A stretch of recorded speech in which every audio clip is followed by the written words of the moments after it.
বিষয় হলো মদ। শ্রীমতী মমতা বন্দ্যোপাধ্যায় রাজ্যের মাননীয় মুখ্যমন্ত্রী মদকে উৎসাহ দিচ্ছেন। আমি স্বয়ং এবং রাজ্যের সমস্ত মানুষ, আমি এখন পর্যন্ত যাদের সঙ্গে কথা বলেছি তারা প্রত্যেকেই চরমভাবে বিরোধিতা করেছেন এই বিষয়টায়। প্রতিদিন পেপার খুললে মদের যে ফলাফল আমরা দেখছি, মদের পয়সা না পেয়ে স্ত্রীকে হত্যা করছে, শিশুকে হত্যা করছে, এবং মদের কারণে মানুষের যে চরিত্রিক অবস্খলন, পুরো সমাজ যে ধ্বংসের মুখে যাচ্ছে। সমাজে কেউ মদের একটা উপকারিতা আমাকে যদি বলে দিতে পারে। ওয়ালাইকুম আসসালাম আফজাল ভাই।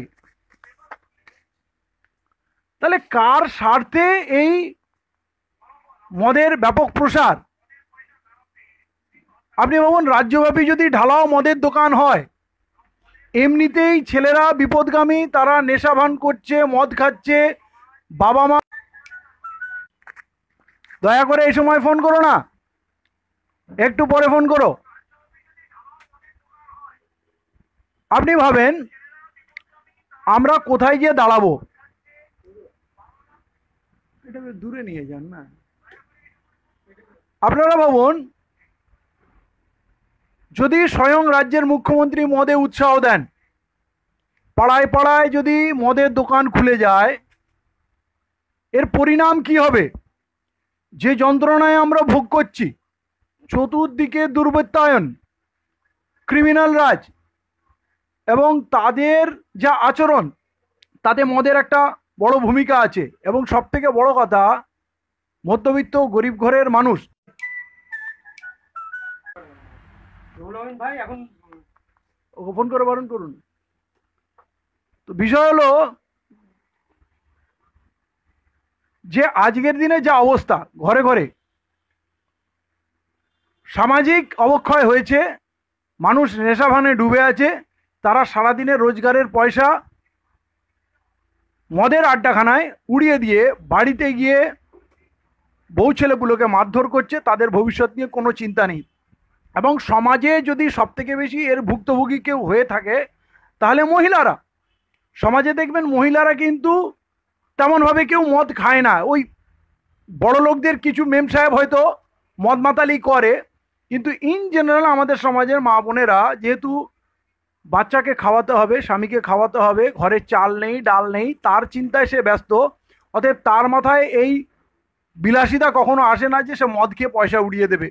কিন্তু তার স্বামী, রোজগারের স্বামীটা যদি পয়সা মদের থেকে নষ্ট করে দেয়,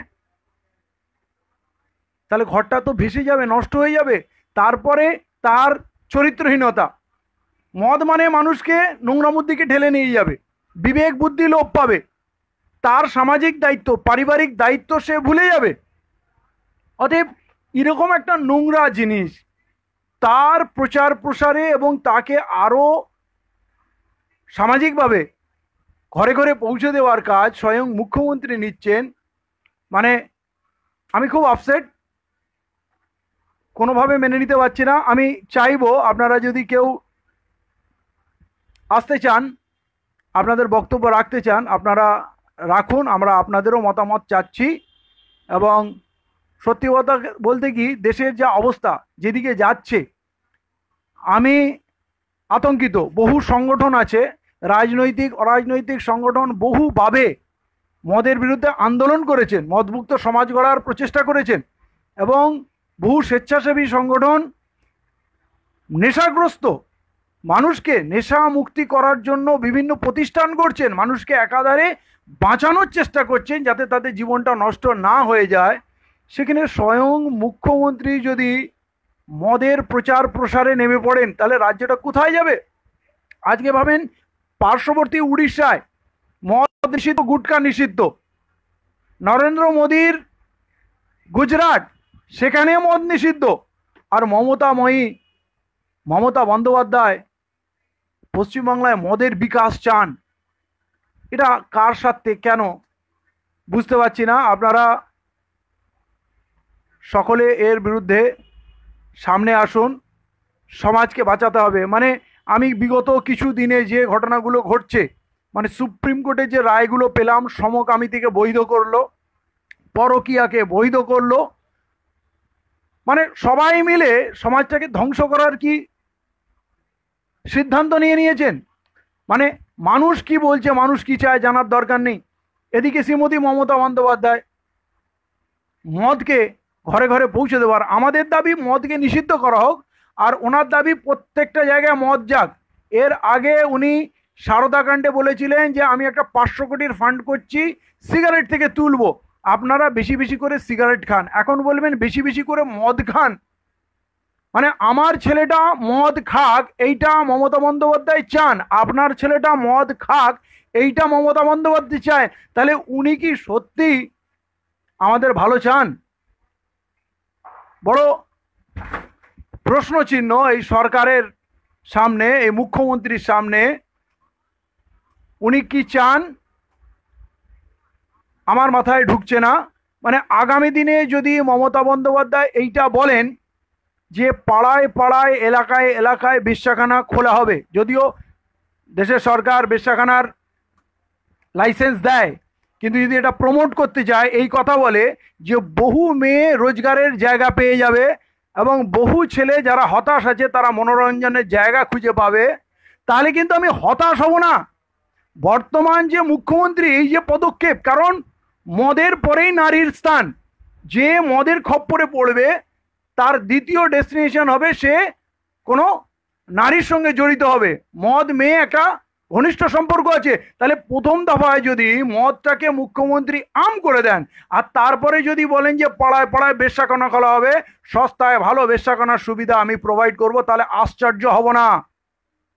আমি আপনাদেরকে রিকোয়েস্ট করব যে এখনই যদি আপনারা রুখে না দাঁড়ান এই মদের বিরুদ্ধে এবং মুখ্যমন্ত্রীর এই হঠকারী সিদ্ধান্তের বিরুদ্ধে, তাহলে কিন্তু আমরা আগামী দিনে আমাদের পরিবারকে বাঁচাতে পারবো না, আমাদের সমাজকে বাঁচাতে পারবো না। সমাজে যদি সুস্থ চেতনা যদি ধ্বংস হয়ে যায়, তাহলে কিন্তু ভদ্র মানুষের সমাজ থাকবে না। আমরা সংঘবদ্ধ হয়ে কোনো অন্যায় কাজের, কোনো কারাপশন, কোনো অনৈতিক কাজের বিরোধিতা করব পারবো না। কারণ প্রতিটা মানুষ যদি চরিত্রহীন হয়ে যায়, নেশাগ্রস্ত হয়, অনৈতিক কাজে লিপ্ত হয়, তাহলে সমাজের বন্ধন শেষ হয়ে যাবে, আর কোনো অন্যায়ের বিরুদ্ধে প্রতিরোধ গড়ে তোলার মতো আমাদের মধ্যে মানুষ বেঁচে থাকবে না। তাই আমার মনে হয় এটা একটা ইচ্ছাকৃত চক্রান্ত, পুরো সমাজকে ধ্বংস করে দেওয়ার, সামাজিক বন্ধন, পারিবারিক বন্ধন সবগুলোকে শেষ করে দেওয়ার এবং অশুভ শক্তিকে প্রমোট করার একটা প্রচেষ্টা। আমাদের সমাজের একটা গোষ্ঠী আছে, শাসক গোষ্ঠী, তারা সবসময় চেয়েছে পিছিয়ে পড়া জাতি, বিশেষ করে শিডিউল কাস্ট, শিডিউল ট্রাইবস, মুসলিম, আদিবাসী, তফসিলি, এদের কাছে সহজলভ্য মদ করে দেওয়া। মানে এরা বিশুদ্ধ পানীয় জল পাক আর না পাক, এরা স্বাস্থ্য পরিষেবা পাক আর না পাক, এরা লেখাপড়ার সুযোগ পাক আর না পাক, এরা সকাল সন্ধ্যা যেন মদে ডুবে থাকে। তাতে এদের স্বাস্থ্যের অবনতি, চরিত্রের অবনতি, আর সব থেকে বড় কথা এই মস্তিষ্কটা শেষ হয়ে যাবে, ভাবার মতো ক্ষমতা থাকবে না, প্রশ্ন করার মতো ধৃষ্টতা এরা দেখাতে পারবে না, এরা পঙ্গু হয়ে যাবে, এরা পঙ্গু হয়ে যাবে। পুরো সমাজকে পঙ্গু করে দেওয়ার এই চক্রান্ত আমি তীব্রভাবে ধিক্কার জানাচ্ছি এবং আমি বলছি এটা পুরো সমাজের জন্য একটা অশনি সংকেত। ভবিষ্যতে আমাদের সমাজে, আমাদের ছেলেপুলেদের, আমাদের সমাজের আমাদের ভাইদের, এমনকি হয়তো আগামী দিনে এই প্রভাব যদি চলতে থাকে, কারণ আজকের দিনে আমি কিছু কিছু জায়গায় দেখি কলেজের মেয়েরা, কর্পোরেট ওয়ার্ল্ডের মেয়েরা, তারা প্রকাশ্য রাস্তায় দাঁড়িয়ে দাঁড়িয়ে সিগারেট খাচ্ছে এবং প্রকাশ্য বিভিন্ন রেস্তোরাঁয় গিয়ে গাড়িতে বসে তারা মদ খাচ্ছে, যেগুলো আমরা আগে দেখতে পেতাম না। এই জিনিস চলছে এবং যেহেতু সরকার সমকামিতাকে এবং ওই পরকীয়াকে বৈধতা দিয়েছে, তাহলে হয়তো এক সময় দেখব আমাদের সমাজের মা বোনেদের হাতেও মদের গ্লাস আমরা দেখব, সিগারেট বিড়ি দেখব, গাঁজা দেখব, আফিন দেখব। তাহলে রাজ্যের সরকার আমাদের কোথায় নিয়ে যেতে চাচ্ছে এইটা আমি সকলকে ভাবতে বলছি। এবং আগামী দিনে আমি আবার আসব, আবার আপনাদের সামনে প্রশ্ন করব, আপনাদের উত্তরও চাইব। মাগরিবের আজানের সময় হয়ে গেছে, সময় খুব কম।